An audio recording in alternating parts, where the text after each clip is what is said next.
Terminé mis estudios en el Colegio Roosevelt. Sin embargo, yo estuve estudiando en el extranjero por la mayoría de mis años. Por el trabajo de mis padres, yo de joven vivía en Argentina y luego en China por casi 4 años.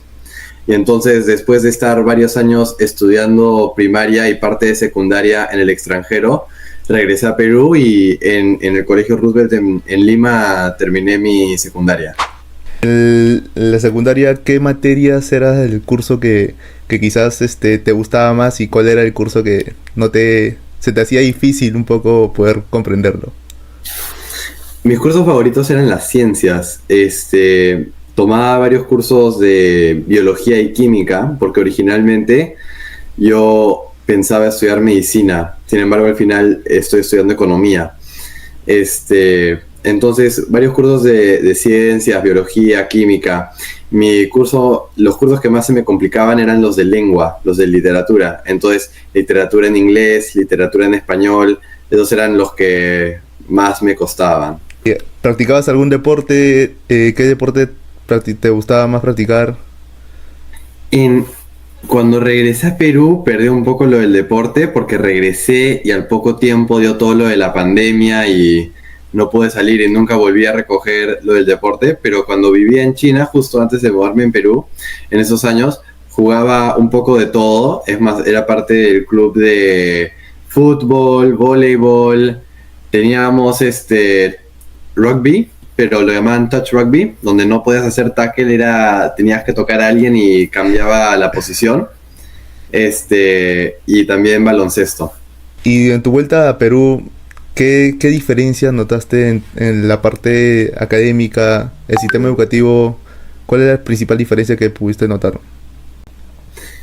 Este, una cosa que sí se me resaltó es que comparado al colegio en el que yo estaba en China, el colegio en Perú era mucho más grande, en el sentido que tenía muchos más alumnos.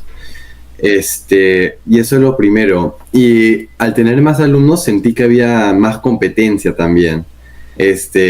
Habían bastantes personas que eran muy capaces y sí, entonces eso hacía que sea un buen ambiente para poder, en realidad, estar rodeado con ese tipo de personas también hace que tú también chupes un poco de lo que ellos saben.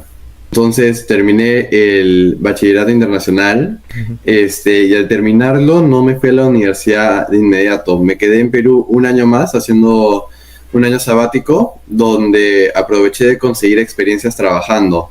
Entonces yo me gradué al poco tiempo de que ya se habían levantado todas las restricciones del COVID en Lima, y entonces yo apenas había regresado presencialmente al colegio, más o menos unos 3 meses antes de graduarme, o sea, muy poco tiempo. Entonces, al regresar y al graduarme, yo estaba pensando estudiar medicina, ¿no? Y el colegio, unos profesores en el colegio, ya que yo tomaba varios cursos de química y de biología, me habían dicho que ellos estaban buscando a alguien para que sea un técnico de laboratorio, porque dentro del colegio tienen un laboratorio donde hacen experimentos, cosas así, ¿no?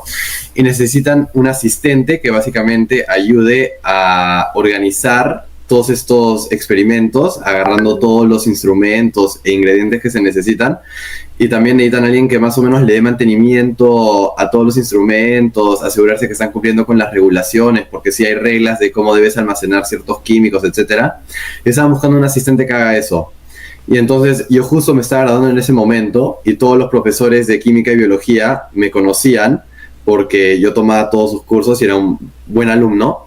Y entonces me dijeron que si yo estaba buscando algo que hacer al graduarme y no me estaba yendo directo a la universidad, que les diga, porque sí podría servir de asistente para ellos. Y entonces me quedé un año, en realidad en total creo que fueron 9 meses, en Lima, en el colegio, siendo un asistente para ellos, trabajando como asistente en el colegio. Y hacía eso todos los días de lunes a viernes y después, el mes antes de irme, hice una pequeña práctica. Bueno, fue durante esa experiencia que yo me di cuenta que no quería estudiar medicina, que no quería seguir una carrera ahí. Y entonces al terminar esa experiencia laboral, conseguí una práctica en una empresa que hace leasing de laptops, que se llama Valdecash, que le da préstamo, financiamiento de laptops a estudiantes. Y entonces estuve ahí un mes y de ahí empecé la universidad.